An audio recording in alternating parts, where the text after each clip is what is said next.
ఈరోజు మనం సిలువ ధ్యానం చేయబోతున్నాం. బైబిల్ అంటుంది, సిలువను గూర్చిన వార్త నశించుచున్న వారికి వెర్రితనము గాని రక్షింపబడుచున్న మనకు అది దేవుని శక్తి అయి ఉన్నది. అంటే సిలువను గూర్చిన వార్తను మనం వినే కొద్దీ మనం ఒక నూతన శక్తిని పొందుకుంటూ ఉంటాం. దేనికి ఆ శక్తి? పాపానికి విరోధమైన శక్తి, పాప నిరోధక శక్తి, ద వ్యాక్సిన్. ఆమేన్. పాపమనే అతి భయంకరమైన వ్యాధిని అరికట్టే ఒక వ్యాక్సిన్, టీకా సిలువను గూర్చిన సందేశం. సిలువను మనం ఎంతగా ధ్యానిస్తామో అంతగా పాపాన్ని నిరోధించడంలో, దాన్ని ఎదుర్కోవడంలో మనము బలమును పొందుకుంటూ ఉంటాం. సో మనందరం బహు శ్రద్ధగా ఈరోజు సిలువను ధ్యానిద్దాం. మన సిలువ ధ్యానమునకు ఆధారముగా యోహాను సువార్త 19వ అధ్యాయము 28 నుండి 42 వరకు గల వాక్య భాగమును ధ్యానించబోతున్నాం. యేసుక్రీస్తును ఆ రోజు సిలువ వేశారు. చివరి మాటగా యేసు ఆ చెరక పుచ్చుకొని సమాప్తమైనదని చెప్పి తల వంచి ఆత్మను అప్పగించను. తల వంచి ఆత్మను అప్పగించను.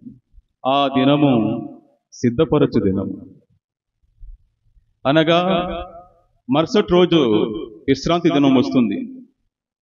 సిద్ధపరచు దినం అనగా శుక్రవారము, మరుసటి రోజు శనివారము విశ్రాంతి దినము. దానిని మహాదినము అని అంటున్నాడు యోహాను.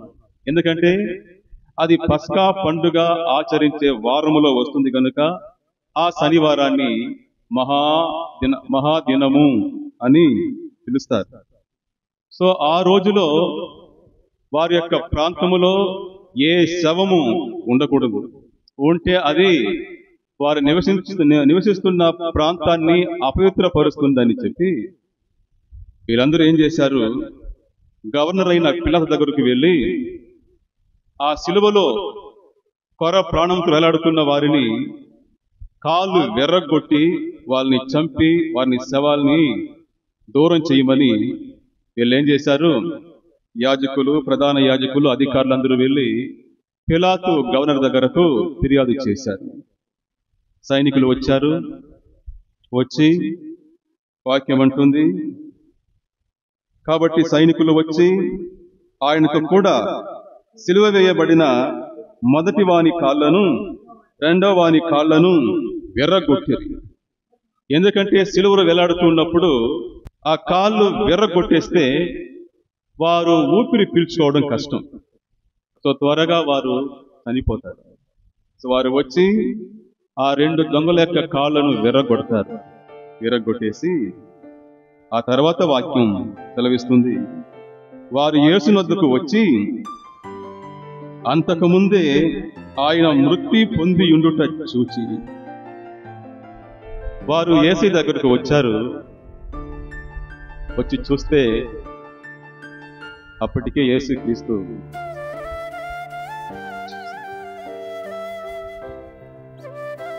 చనిపోయాడు. యేసుక్రీస్తు అప్పటికే మృతి పొందాడు. ఎందుకో ఈ వాక్యం నన్ను అట్నే పిండేసి నా హృదయమును విర్రగొడుతుంది. ఈ చోటికి వచ్చాను, అక్కడనే ఆగిపోయాను. నేను చదువుకుంటూ వస్తూ ఆ చోటికి వచ్చాను, అక్కడి నుండి దాటలేకపోయాను, అక్కడనే ఆగిపోయాను. అప్పటికే యేసుక్రీస్తు మృతి పొందాడు. ఆకాశమును భూమిని సృష్టించిన దేవుడు, ఆకాశానికి భూమికి అధిపతి అయిన దేవుడు, ఆకాశానికి భూమికి మధ్యలో దిక్కులేని శవముగా అనాథల వేలాడుతుంది.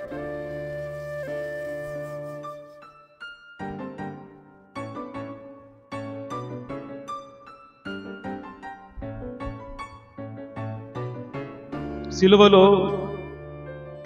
ఆయన యొక్క దేహాన్ని అలా చూస్తూ, నిశ్చలమైన ఆయన దేహాన్ని చూస్తూ నిశ్చేష్టుడనై అలాగే ఉండిపోయాను. మహాపరిశుద్ధ స్థలములలో నివసించు మహోన్నతుడైన ఆయన దొంగల మధ్యలో ఒక పాపాత్ముడులాగా వేలాడుతున్నాడు. ఆయన ఆ శవాన్ని, ఆ దేహాన్ని చూసి మనసు విరిగిపోతుంది. యేసు మృతి పొందేందు సిలువలో వేలాడుతున్న ఆయన శరీరాన్ని చూస్తూ ఉంటే ఎలాంటి మనసైనా కరిగిపోతుంది, విరిగిపోతుంది. ఆమేన్. నేను అలాగూ చూస్తూ, ఆయన తేరి చూస్తూ ఆయన శిరస్సును చూచాను. ఆయన తలంతా ముళ్ళ కిరీటం. ఆ రోజుకు ముందు రోజు రాత్రి వాళ్ళు ఏం చేశారు, ఆ సైనికులు యేసు ప్రభువుకు ముళ్ళ కిరీటాన్ని పెట్టారు. ఆ ముళ్ళ కిరీటం పెట్టినప్పుడు అది శరీరంలో తలను గుచ్చుకొని అందులో నుండి రక్తము ప్రవహించింది. రోమా సైనికులు, యూదుల యొక్క కోర్టులో ఉన్న అధికారులు ఆయన్ని విచ్చలవిడిగా ముఖం మీద గుద్దారు.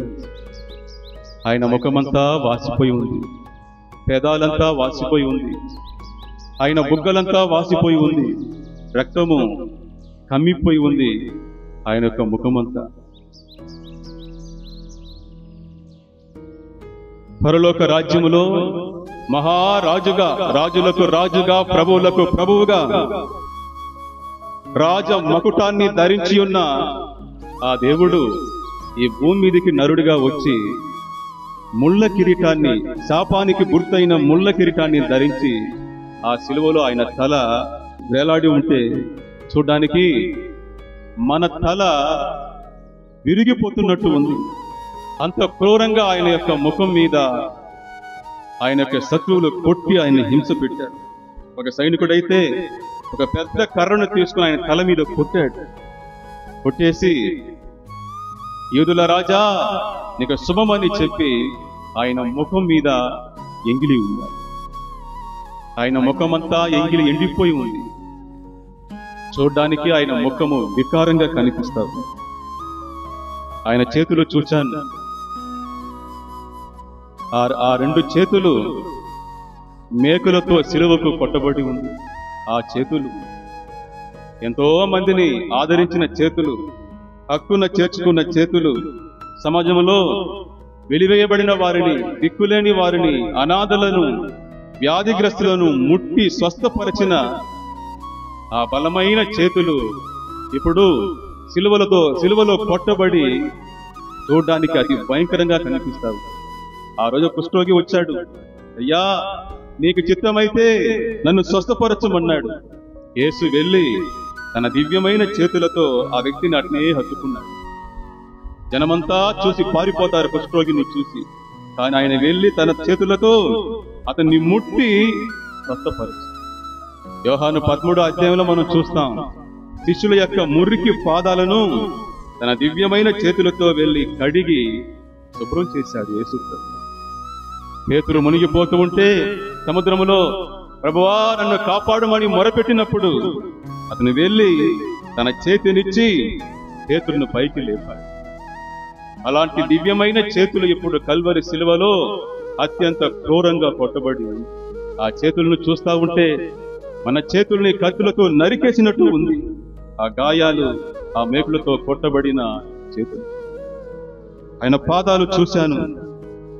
ఆయన రెండు పాదాలను ఒకదాని మీద ఒకటి పెట్టి మేకులతో కొట్టి ఉన్నారు. అది ఎముకలను చీల్చుకొని, నరాలను చీల్చుకొని బయటికి వచ్చింది. ఆయన పాదాలు ఆ దేశమంతా చుట్టి దేవుని సువార్తను ప్రకటించిన సుందరమైన పాదాలు, ఎంతో మందికి నూతన జీవితాన్ని ప్రసాదించిన పాదాలు. ఒకసారి యేసు ప్రభు సీమోని ఇంట్లో ఉన్నప్పుడు ఆ ఊర్లో పాపాత్మలైన ఒక స్త్రీ వచ్చి తన కన్నీళ్లతో ఆయన పాదాలు కడిగి తన తల వెంట్రుకలతో దాన్ని తుడిచింది. యేసు చెప్పాడు, అమ్మా నీ పాపాలు క్షమించబడింది, నువ్వు సంతోషంగా ఇంటికి వెళ్ళుమని చెప్పాడు. ఆమె జీవితాన్ని మార్చిన పాదాలు అది. మరియా ఎప్పుడు చూసినా ఆయన పాదాల దగ్గరనే ఉంటుంది. ఆయన దివ్యమైన పాదాల దగ్గర కూర్చొని ఆయన దివ్యమైన మాటలు వింటూ ఉంటుంది. అలాంటి పాదాలు ఇప్పుడు కల్వరి సిలువలో కొట్టబడి ఉంది. చూడ్డానికి అది భయంకరంగా కనిపిస్తుంది.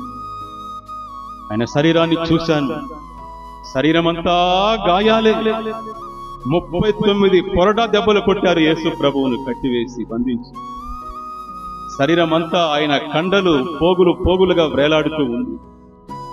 నేలను దున్నినట్టుగా ఆయన శరీరము కొరడాలతో దున్నబడి ఉంది. గాయము లేని చోటంటూ ఆయన శరీరములో ఒక్క చోటు కూడా లేదు. తల మొదలుకొని పాదాల వరకు ఆయన శరీరాన్ని చీల్చి చెండాడి. యెషయా గ్రంథము 52:14 అంటుంది, ఆయన ముఖము చూడ్డానికే చాలా వికారంగా కనిపిస్తావు. ఎంత సుందరమైన దేహం అది, ఎంత సుందరమైన దేహం. ఆ దేహం ఇప్పుడు చూడ్డానికే వికారంగా ఉంది, భయం కంపితంగా ఉంది. ఆ శరీరాన్ని చూస్తా ఉంటేనే, అందులో ఉన్న గాయాలు చూస్తా ఉంటేనే భయం కమ్ముకుంటుంది మనసులో. నా జీవితంలో ఇంతవరకు అంతటి క్రూరమైన మరణాన్ని ఇంతవరకు చూడలేదు, ఎన్నటి కూడా చూడను. అంత క్రూరంగా అతన్ని హింసించి చంపి ఉన్నారు. మరణం తన ప్రతాపం మొత్తాన్ని ఆయన మీద ప్రయోగించి ఉంది. మరణ కోరలు ఆయన శరీరాన్ని చీల్చి చెండాడి ఉంది. ఆయన శరీరమంతా గాయాలే, శరీరమంతా గాయాలే. సిలువలో వేలాడుతున్న ఆయన దేహాన్ని చూస్తే మనసు తట్టుకోలేదు. ఇంతటి దారుణమా, ఇంతటి క్రూరత్వమా? ఒక శరీరాన్ని, ఒక మనిషిని ఇంతగా హింసిస్తారా, ఇంతగా బాధ పెడతారా? ఈ లోకములో ఏ మనిషి అనుభవించని మరణాన్ని యేసు ప్రభు అనుభవించారు. అత్యంత ఘోరాతి ఘోరమైన మరణం. ఇంతటి క్రూరమైన దారుణమైన మరణానికి కారణం ఎవరు? ఎవరు అతన్ని ఈ విధంగా హింసించి చంపి ఉన్నారు? ఆయన యొక్క ఈ పరిస్థితికి కారణం ఎవరు? ఎవరు? నాలో ఉన్న ఒకడు చెప్పాడు, యూదులు. ఆయన యొక్క ఈ క్రూరమైన మరణానికి కారణము యూదులు అని ఒకడు చెప్తున్నాడు. నాలో ఉన్న ఇంకొకడు చెప్తున్నాడు, అతని యొక్క ఈ క్రూరమైన మరణానికి, ఈ పరిస్థితికి కారణము రోమీయులు, రోమా సైనికులు అని అంటున్నాడు. కానీ కల్వరి నుండి ఒక స్వరం వచ్చింది. ఆ స్వరం నాతో చెప్పింది,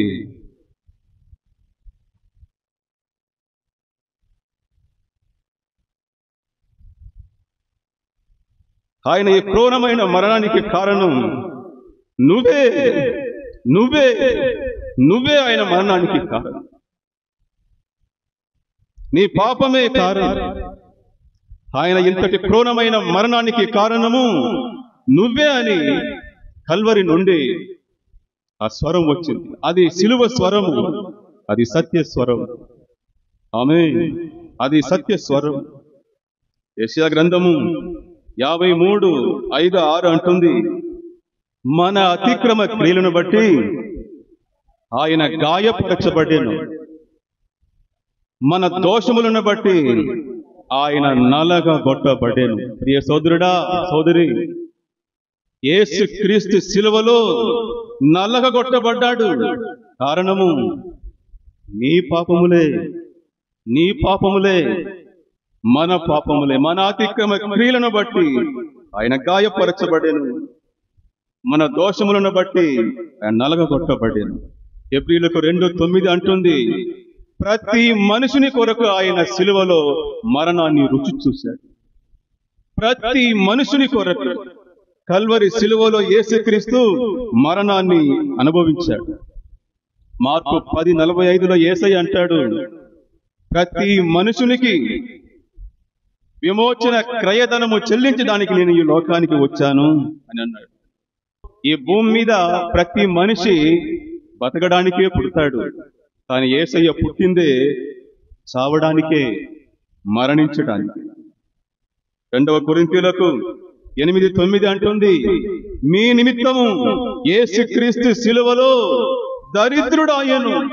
మీ నిమిత్తము యేసుక్రీస్తు సిలువలో దరిద్రుడాయను, క్రూరముగా మరణించెను, గాయపరచబడెను, నలగగొట్టబడెను. ఎందుకయ్యా? ఎందుకు? నీ మీద ఉన్న ప్రేమ అలాంటిది. నువ్వంటే యేసయ్యకు దేవునికి చాలా ఇష్టం. నీ మీద ఆయనకు అంత ప్రేమ, అంత ప్రేమ. రోమీయులకు 5, 7, 8 వాక్యం అంటుంది, నీతిమంతుని కొరకు సైతం ఒకడు చనిపోవట అరుదు. మంచోళ్ళ కొరకు ఎవడైనా ఒకవేళ తెగింపవచ్చునయ్యా. మంచోళ్ళ కొరకే ఇక్కడ చావడం కష్టమండి. నీతిమంతుని కొరకే ఇక్కడ మరణించడము కష్టం. అలాంటిది యేసుక్రీస్తు పాపులమైన మన కొరకు చనిపోయాడు. బ్రదర్, సిస్టర్, పాపి అయిన నీ కొరకు చనిపోయాడు. పాపి అయిన నీ కొరకు, నా కొరకు, మన కొరకు, మన స్థానంలో యేసుక్రీస్తు చనిపోయాడు. తద్వారా దేవుడు తన ప్రేమను ఈ లోకానికి వెల్లడిపరిచాడు. ఆయన ప్రేమ ఎటువంటిది? 1 యోహాను 3:16 అంటుంది, ఆయన మీ నిమిత్తము సిలువలో ప్రాణము పెట్టెను. ఆయన మీ నిమిత్తము, సిస్టర్, మీ నిమిత్తము, బ్రదర్, మీ నిమిత్తము యేసుక్రీస్తు సిలువలో ప్రాణాన్ని పెట్టాడు. యోహాను 10, 11, 18 అంటుంది, నేను నా గొర్రెలకు జీవము కలుగుటకును అది పరిపూర్ణంగా కలుగుటకును వచ్చాను. నేను గొర్రెలకు మంచి కాపరిని. మంచి కాపరి తన గొర్రెల కొరకు తన ప్రాణమును పెట్టును. మంచి కాపరి తన గొర్రెల కొరకు ప్రాణమును పెట్టును. నా ప్రాణమును నేనే పెట్టుచున్నాను. ఎవరో నా దగ్గర నా ప్రాణాన్ని తీసివేయలేరు. నా ప్రాణాన్ని నేనే నా గొర్రెల కొరకు, నా ప్రజల కొరకు పెడుతూ ఉన్నాను. ఆమేన్. యేసుక్రీస్తు అంతగా మనల్ని ప్రేమించాడు. యోహాను 15, 13, 14 అంటుంది, తన స్నేహితుల కొరకు తన ప్రాణం పెట్టువాని కంటే ఎక్కువైన ప్రేమ గలవాడు ఎవడునూ లేడు. తన స్నేహితుల కొరకు ప్రాణం పెట్టేవాడు అతన్ని ఎక్కువగా ప్రేమిస్తున్నాడు. ఆ తర్వాత యేసు అన్నాడు, మీరందరూ నాకు స్నేహితులు, మీరందరూ నాకు స్నేహితులు. దేవుడు అంటున్నాడు మనిషిని చూచి, మీరందరూ నాకు స్నేహితులు, అందుకే మీకోసం ప్రాణం పెట్టేదానికి సిలువకు వెళ్తున్నాను. ఒక కల్వరి సిలువను చిత్రీకరించే ఒక ఫోటోలో ఇలా వ్రాయబడి ఉంటుంది ఇంగ్లీష్లో, I asked Jesus, how much do you love మీ? నేను యేసయ్యను అడిగాను, నువ్వు ఎంతగా నన్ను ప్రేమిస్తున్నావని.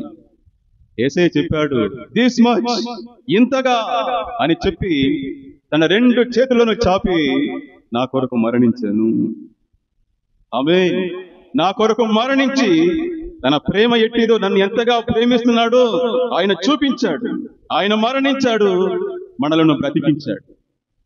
ఆయన మరణించాడు, మనలను బ్రతికించాడు. సిలువలో ఆయన క్రూరమైన మరణం ఈ భూమి మీద మనకు మనోహరమైన జీవితాన్ని ప్రసాదించింది.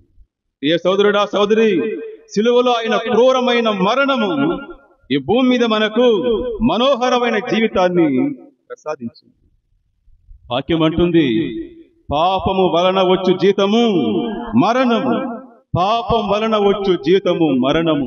ఆ మరణాన్ని ఆయన తీసుకొని మనకు నిత్య జీవాన్ని ఇచ్చాడు. మన పాపాన్ని ఆయన తీసుకొని ఆయన నీతిని మనకిచ్చాడు. అప్పుడు నేను 10వ క్లాస్ చదువుతూ ఉన్నాను, 10వ తరగతి. స్కూల్కి రెడీ అయ్యి నా సైకిల్ తీసుకున్నాను. చూస్తే అది పంచర్ అయిపోయి ఉండాలి. మా నాయనకు చెప్పాను, సరే నాన్న, నువ్వు సైకిల్ నెట్టుకొని సైకిల్ తోసుకొని నువ్వు పక్కన టౌన్కి వెళ్ళు, నేను అంగడికి కావాల్సిన సరుకులంతా రాసుకుని వెనకాల వస్తాను, అక్కడ పంచర్ వేసుకుని అట్నే నువ్వు స్కూల్కి పోదు అని చెప్పి నన్ను ముందుగా పంపించాడు. భయంకరమైన ఎండ. నేనేమనుకున్నానంటే, నాయన వచ్చేలోగా మనం ఏం చేయాలి, టౌన్కి వెళ్ళిపోవాలని చెప్పి వేగంగా సైకిల్ను తోసుకొని పరిగెత్తు సైకిల్ను తోసుకొని వస్తా ఉన్నాను. కానీ సగం దూరం వచ్చేసరికి మా నాయన వెనకాల వచ్చేసాడు. అయ్యో, నాయన అప్పుడే వచ్చేసాడే, ఇంకా మనం ఎప్పుడు పోయేది, ఎప్పుడు పోయి చేరేది, ఇంకా సగం దూరం ఉందే దాదాపు అది 7 కిలోమీటర్ల దూరం, ఇంకా సగం దూరం ఉంది, ఎప్పుడు పోయి చేరేదని చెప్పి నేను ఆలోచిస్తున్న వేళ మా నాయన వచ్చాడు. తన యొక్క సైకిల్ నుండి దిగి ఆయన సైకిల్ నాకు ఇచ్చాడు, నా సైకిల్ ఆయన తీసుకున్నాడు.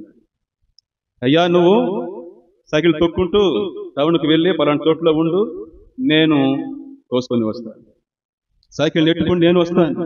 ఆ మంటూ టెండలో ఆ సైకిల్ను ఆయన నెట్టుకుని వచ్చాడు. నా పంచర్ అయిపోయిన సైకిల్ను ఆయన తీసుకొని ఆయన మంచి సైకిల్ని నాకు ఇచ్చాడు.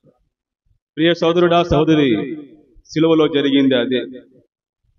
యేసు క్రీస్తు తన మంచి జీవితాన్ని మనకిచ్చి మన మురికి జీవితాన్ని, మన పాప జీవితాన్ని ఆయన తీసుకున్నాడు. మన మరణ శిక్షను ఆయన భరించి ఆయన యొక్క నీతి జీవితాన్ని మనకు ప్రసాదించాడు. ఎందుకంటే మనల్ని ఆయన అంతగా ప్రేమించాడు. తండ్రి ప్రేమ కన్నా, తల్లి ప్రేమ కన్నా దేవుని ప్రేమ గొప్పది. దేవుని ప్రేమ గొప్పది. సిలువలో యేసు క్రీస్తు యొక్క మరణం అది దేవుని యొక్క ప్రేమ దర్శనం. సిలువలో యేసు క్రీస్తు యొక్క మరణం అది దేవుని యొక్క ప్రేమ దర్శనం. దేవుని ప్రేమ నిన్ను మార్చకపోతే నిన్ను మార్చేది ఈ లోకంలో ఇంకేదీ లేదు. ఈ దేవుని ప్రేమ, కల్వరి సిలువలో దేవుడు చూపించిన ఈ ప్రేమ, ప్రదర్శించిన ఈ ప్రేమ నీ జీవితాన్ని మార్చకపోతే ఇంకా నీ జీవితాన్ని మార్చేది ఈ భూమి మీద, ఈ విశ్వం అంతట్లో ఏదీ లేదు. నన్ను మార్చింది ఆయన ప్రేమయ్యి, నిన్ను మార్చేది ఆయన ప్రేమయ్యి. ఆయన ప్రేమలో బలమైన శక్తి ఉంది. అందుకే వాక్యం అంటుంది, సిలువను గూర్చిన వార్త అది ప్రేమను గూర్చిన వార్త, అది దేవుని ప్రేమను గూర్చిన వార్త. సిలువను గూర్చిన వార్త రక్షింపబడుచున్న మనకు దేవుని శక్తి అయి ఉన్నది. ప్రియ సోదరుడా, సోదరి, దేవుని యొక్క ఈ ప్రేమ నిన్ను మార్చలేదా? ఈ ప్రేమను చూస్తే నీ గుండె కరగడం లేదా? ఆయన మీద నీకు విశ్వాసం రావడం లేదా? అయ్యో, నిన్ను మార్చేది ఏదీ లేదు, వేరే నిరీక్షణే లేదు. 2 కొరింథీయులకు 5:15 అంటుంది, మన కొరకు చనిపోయిన యేసుక్రీస్తు కొరకు మనము జీవించాలి అని. మన కొరకు చనిపోయిన యేసుక్రీస్తు కొరకు మనము ఇక జీవించాలి. యేసు మన కొరకు మన స్థానంలో చనిపోయిన కల్వరి సిలువలో ఆయన చనిపోయిన ఆ స్థానం ఎవరిది? ఎవరిది? నీది, నాది, మనది, మనది. నీ స్థానంలో యేసు చనిపోయి నిన్ను ఎంతగా ప్రేమిస్తున్నాడో ఆ యేసు చూపించాడు. దేవునికి స్తోత్రం కలుగును గాక. ఆయన మృతి పొందింది, యేసుక్రీస్తు మృతి పొందింది. దాన్ని చూచి సైనికులు ఆయన కాళ్ళు విరగొట్టలేదు. కానీ కన్ఫర్మ్ చేసుకోవడానికి ఒక సైనికుడు ఒక పెద్ద ఈక తీసుకొని ఆయన పక్కలో పొడిచాడు. బైబిల్ అంటుంది, వెంటనే రక్తమును నీళ్లును కారు. ఆయన ప్రక్కన నుండి రక్తమును నీరును కారు.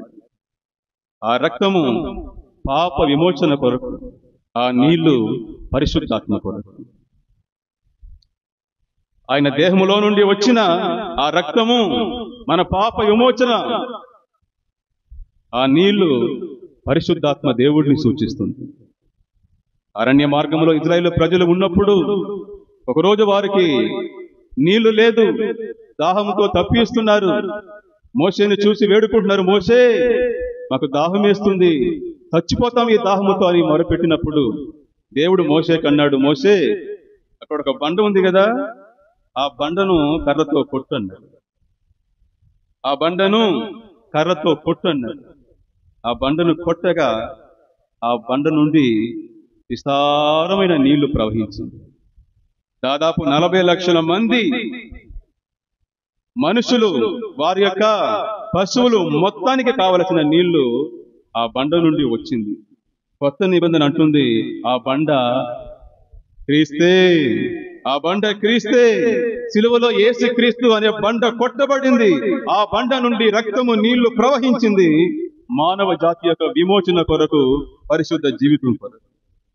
రక్తము, నీళ్లు రావడం అనేది ఒక పుట్టుకను సూచిస్తుంది. ఈ లోకంలో ఒక శిశువు తల్లి గర్భము నుండి పుట్టేటప్పుడు రక్తము, నీళ్లు బయటకు వస్తుంది. అది ఒక జన్మను సూచిస్తుంది. వీళ్ళారా, మనందరము కల్వరి సిలువలోనే పుట్టాము. ఈరోజు మనందరము ఎక్కడి నుండి వచ్చాము? యేసు క్రీస్తు యొక్క కల్వరి సిలువలో కొట్టబడిన ఆ దేహము నుండి మనందరం పుట్టాము. సంఘము పుట్టిందే కల్వరి సిలువలో నుండే. ఆయన యొక్క గాయపడిన ప్రక్క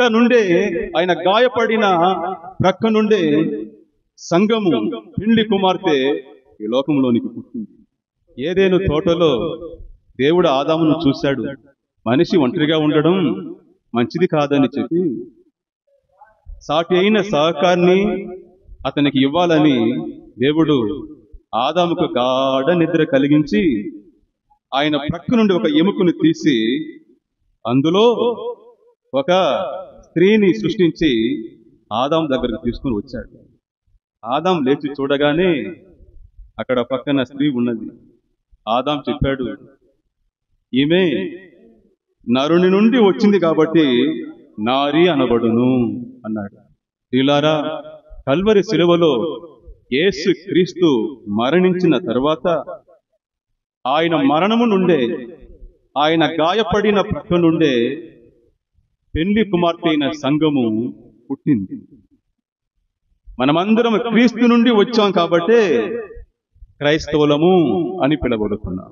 నరుడి నుండి వచ్చింది నారి అనబడును, క్రీస్తు నుండి వచ్చింది క్రైస్తవులు అనబడుతూ ఉంది. మనందరము క్రైస్తవులము. సంఘ పారంపర్య చరిత్ర చెప్తుంది, ఆయన్ని పొడిచిన సైనికుని పేరు లాంగినస్ అని. ఏం పేరు? లాంగినస్ అని సంఘ సాంప్రదాయ చరిత్ర చెప్తుంది. ఇంకొక చరిత్ర చెప్తుంది, ఆ వ్యక్తికి కంటి సమస్య ఉండిందట. ఎప్పుడైతే యేసుక్రీస్తును పొడిచాడో ఆయన రక్తపు చుక్కలు ఆ కంటి మీద పడి అతని యొక్క సమస్య, అతని కంటి యొక్క అంధత్వము నయమైపోయింది. హల్లెలూయా. ఆ తర్వాత అతడు యేసు ప్రభువును నమ్ముకొని క్రీస్తు కొరకు జీవించాడు. ఆయన రక్తము తాకిన ప్రతి చోటు, ఆయన రక్తము తాకిన ప్రతి మనిషి స్వస్థత పొందాడు, ఆరోగ్యం పొందాడు, రక్షణ పొందాడు. అందులో మనమందరము ఉన్నాము. దేవునికి స్తోత్రం కలుగునుగాక, ఆయన నామానికి మహిమ కలుగునుగాక. ఆయన అంతగా మనల్ని ప్రేమించాడు. ఆ తర్వాత ఆయన శరీరము అనాథ దేహముగా, శవముగా అక్కడ వేలాడుతూ ఉంటే తట్టుకోలేని అరిమతై యోసేపు వెళ్ళి యేసు ప్రభు యొక్క దేహాన్ని తనకి ఇమ్మని పిలాతు దగ్గర విన్నపించుకున్నాడు. ఆయన శిష్యులందరూ, ఆయన బంధువులందరూ ఆయన విడిచి పారిపోయారు. ఆయన శవం అనాథగా వేలాడుతూ ఉంటే దాన్ని చూసి తట్టుకోలేక యోసేపు అంతరంగ శిష్యుడు, రహస్యపు శిష్యుడు, అతను సమాజ మందిరంలో అనగా యూదుల యొక్క మహాసభలో ఒక ముఖ్యమైన సభ్యుడు. యేసు క్రీస్తు పక్క వెళితే వచ్చే పర్యవస్థలు చాలా భయంకరంగా ఉంటుంది. అయినా వాటన్నిటిని లెక్క చేయకుండా వెళ్ళి యేసు ప్రభు దేహాన్ని తనకిమ్మని అడిగి ఆ దేహాన్ని సిలువ నుండి కిందకు దింపారు. నికోదేము కూడా సహకరించాడు. నికోదేము కొంత పరిమళ తైలాలు తీసుకుని వచ్చి యూదుల యొక్క మర్యాద చొప్పున, ఆచారం చొప్పున ఆయన దేహాన్ని శుభ్రం చేశాడు. గాయపడి ఉన్న, నలగొట్టబడి ఉన్న దేహాన్ని చూసి నికోదేము ఏడ్చుంటాడు. కొద్ది రోజుల క్రితము ఒకరోజు రాత్రి నా జీవితానికి అమూల్యమైన మాటలు చెప్పాడే యేసుక్రీస్తు. ఆయన ఈ విధంగా పడి ఉన్నాడు, ఆయన దేహమాల నలగొట్టబడిందని చూసి నికోదేము ఏడ్చుంటాడు. వారిద్దరు కలిసి యేసు ప్రభువును పక్కనున్న ఒక సమాధిలో పెట్టేసి వెళ్ళిపోయినారు. ఆ తర్వాత కథ మనకు తెలుసు. ప్రధాన యాజకులు, అధికారులు వచ్చి, అయ్యా ఆ వంచకుడు బతికున్నప్పుడు నేను 3వ రోజు లేస్తానని చెప్పి ఉన్నాడు.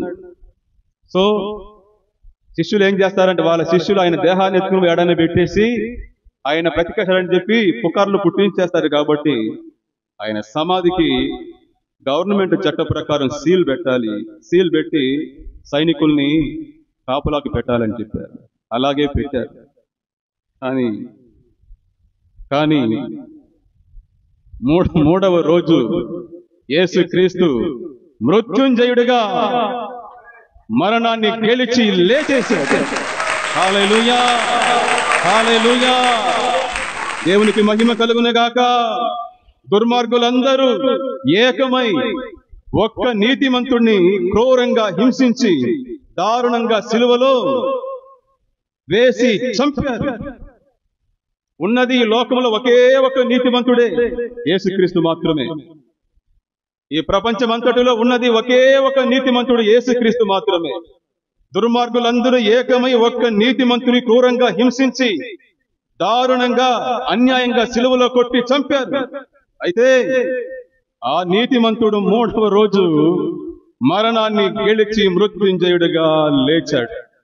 ఇప్పుడు చెప్పండి, గెలిచింది ఎవరు? నీతిమంతుడా, దుర్మార్గులా? నీతిమంతుడు ఎప్పటికైనా గెలుస్తాడు. ఆమేన్. నీతిమంతుడు ఎప్పటికైనా గెలుస్తాడు. చెడు అంతా చేతులు కలిపి ఒక మంచిని మట్టి కరిపించింది. చెడు అంతా చేతులు కలిపి ఒక మంచిని మట్టి కరిపించింది. అయితే ఆ మంచి 3వ రోజు మట్టిని, భూమిని చీల్చుకొని బయటకు వచ్చి మహావృక్షంలో ఎదిగి ప్రపంచమంతా వ్యాపించింది. చప్పట్లు కొట్టి యేసయ్యను మహిమపరుస్తాం.